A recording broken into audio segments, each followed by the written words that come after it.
Welcome, friend. Today we explore something deeply human, your story. Not a pitch, not a bio, a story. One that invites people to understand who you are, what you've learned, and why you care. Your story doesn't have to be dramatic or perfect. It just has to be true. Because in a noisy world, authenticity stands out. Let's begin by finding the threads that make your voice worth hearing. You may be skilled, experienced, and hardworking, but what people remember most is how you make them feel. And nothing creates feeling like a good story. A story makes you relatable. It gives context to your craft. It builds trust. And trust is what turns a curious visitor into a loyal client. Your story is your emotional business card. Let's shape it well. This isn't a list of jobs or a polished timeline. It's the thread that connects your past to your purpose. Why do you do this work? What challenge have you overcome? What turning point lit the fire? Even if you don't think your story is interesting, I promise there's wisdom in it. And someone needs to hear it. You don't need dramatic twists. You need truth, a moment of doubt, a lesson learned, a small breakthrough. Use specific details, not just, I struggled, but I cried after sending my first proposal. That's what connects. And tell it with heart. Your story isn't a performance, it's a bridge. Stories don't need to be complex. A simple arc works wonders. Where were you before? What shifted? What's different now? Maybe you were lost, and then you found clarity. Maybe you were burned out, and then you built boundaries. This shape makes your journey easy to follow and easy to remember. I remember a web designer who once shared how she froze during her first client pitch. Her hands were shaking. She told the client, "This is my first time running a solo project, but I promise to care like it's my own." The client smiled and said, "That's why I chose you." She didn't need polish. She needed honesty. That one moment became part of her story. She tells it on her About page to this day. Don't just listen and skip this part. I highly encourage you to follow the next steps. Pause the video if needed. Grab a notebook or open a blank doc. Write one paragraph for each. What was your life or work like before this path? Then, what was the turning point? A decision, a challenge, a shift? Finally, what's different now? What clarity or conviction came from that? This is your raw clay. We'll shape it soon, but start by gathering the truth. You don't need to share everything. Your story isn't a confession booth. It's a window. Think about your audience, your clients, your community. What parts of your journey echo their own struggles, fears, or dreams? Tell those chapters, the parts that say, "I've been where you are, and I found a way forward." Imagine sitting across from someone at a quiet cafe. They ask, "So, how did you get into this?" How would you answer? With no slides, no pressure, just honesty and heart. That's the voice you want. Warm, calm, with a little smile in it. You're not just informing, you're inviting into your world, into your why. Every good story has a theme, even if it's subtle. Maybe it's resilience, or creativity, or curiosity. If you look at your journey so far, what value keeps showing up? What lesson did life keep whispering? Name that thread. Weave it gently through your story. It becomes your emotional anchor, the reason your audience will remember you. You might tell your story differently on Instagram than you would in a keynote. That's okay. Adjust the lens, not the truth. Keep the core intact, but be mindful of your medium. Short form, get to the emotional hook quickly. Long form, build slowly, like lighting a candle. The message is the same. Show your humanity, not your resume. We are not covering it here, but I would highly recommend you study the different social media channels to understand what type of storytelling works best in which format. Stories come alive through the senses. Was it a cramped desk at midnight, a sweaty handshake at your first pitch? Give people one clear picture. They will fill in the rest. A single detail makes your story vivid. It's the hook that pulls memory forward. Paint one image that lingers. That's how stories become sticky. Your story can include struggle, but it should also carry strength. You're not venting.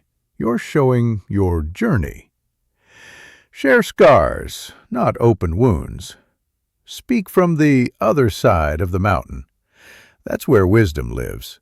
Let your vulnerability be a gift, not a plea, a signpost for others, not a spotlight on pain. A story isn't just the ending, it's the unfolding. If you rush to what I do now, people miss the richness of your path. Let them feel the uncertainty, the questions, the little sparks along the way. That's what makes the outcome meaningful. Trust that your listeners will walk with you as long as the road feels real. The temptation is real to make your story a disguised ad. But resist. Let your story earn the invitation. When someone feels seen through your story, they become curious. They'll naturally wonder, can this person help me too? Lead with service, not selling. Your story is the doorway, not the deal. One solopreneur I follow told a story of being overwhelmed by debt, struggling with imposter syndrome, and then finding peace through taking small, daily steps. It wasn't flashy, but it was honest. And that honesty became a magnet. Clients came not because he claimed success, but because he had walked the road and knew the turns. Quiet stories carry loud power. It might be good to write your story first. That's good. But then, speak it. Record it. Say it to a friend. Stories shift when they're spoken. You'll find better rhythms, more warmth, and you'll hear what feels true versus what sounds rehearsed. Let your voice shape your message. You don't need dozens of stories. You need one. The one that encapsulates your mission, your journey, your energy. This becomes your signature story. The one you tell in interviews, pitches, bios, and intros. Refine it like a favorite recipe. Keep the heart. Polish the flow, and return to it when you forget why you started. Now add this to the note you made earlier.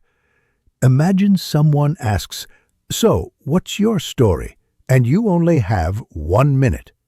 What do you say? What do you leave out? What do you highlight? This isn't about speed, it's about clarity. Trim the fluff. Keep the fire. Practice until it feels like something you'd naturally say on a walk or over coffee. You know, you don't have to tell your whole story every time. Sometimes it's simply about a short moment in an Instagram caption, a tiny anecdote in a blog post.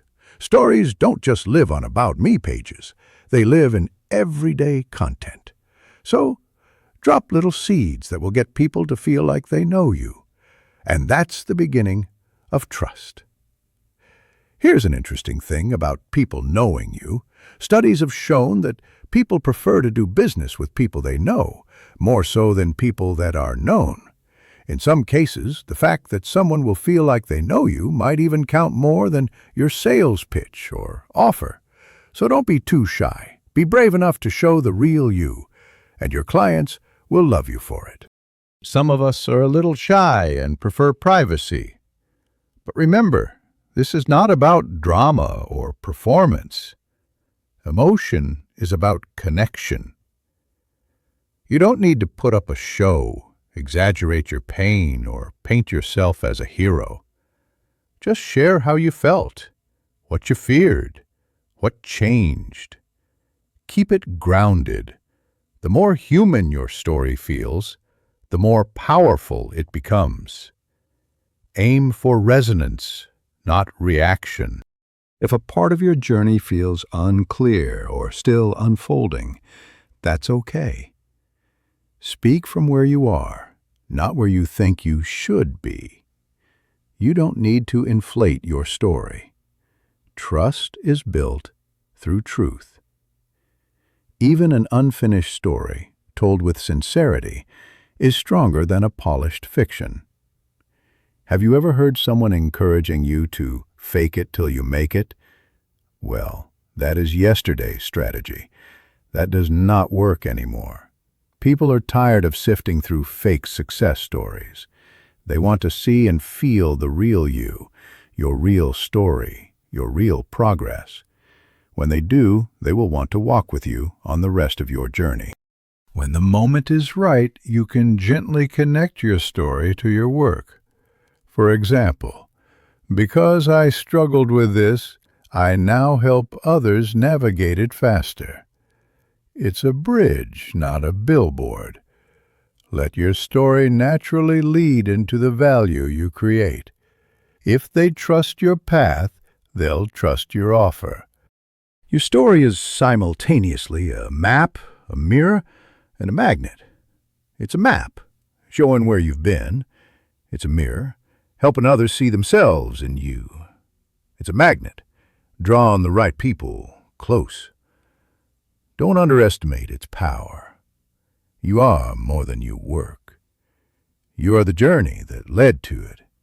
And that journey, told with heart, has the power to move people into action.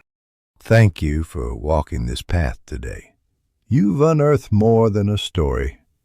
You've uncovered a bridge to your people. Now speak it. Share it. Let it ripple. Someone out there is waiting to hear a voice like yours, a voice that says, I've been there.